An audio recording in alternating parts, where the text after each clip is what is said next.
Le régime islamiste iranien continue à dévoiler sa brutalité et sa barbarie.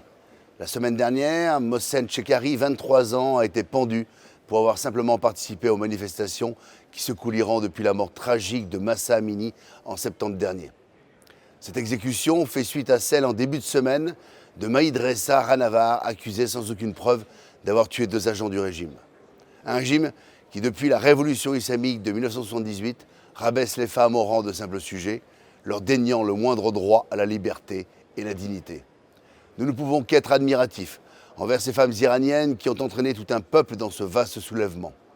À ce titre, mon groupe parlementaire Identité et Démocratie, qui remet chaque année un prix récompensant les combats des femmes pour leur liberté, a décidé de décerner ce prix aux Iraniennes luttant contre l'obligation du port du voile. Il sera remis durant cette session du Parlement à l'une de leurs figures, Azita Rostami.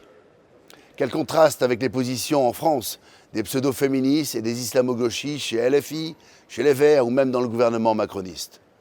Alors que des centaines de femmes sont tuées en Iran pour réclamer le droit de retirer leur voile, nos prétendus progressistes cautionnent le port en tout lieu de ce même voile et par conséquent des atteintes croissantes à la laïcité, à la liberté de la femme et à l'intégrité de notre société.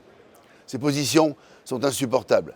La gauche pseudo-féministe et islamo-gauchiste, sous des prétextes fallacieux, ne fait que baliser le terrain pour préparer notre pays à une islamisation massive.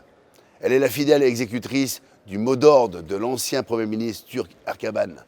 Avec vos lois, nous vous coloniserons, avec nos lois, nous vous dominerons. Apportons notre soutien par tous les moyens au combat des femmes iraniennes et par respect pour elles, combattons de toutes nos forces le poison islamo-gauchiste qui sévit désormais dans notre pays.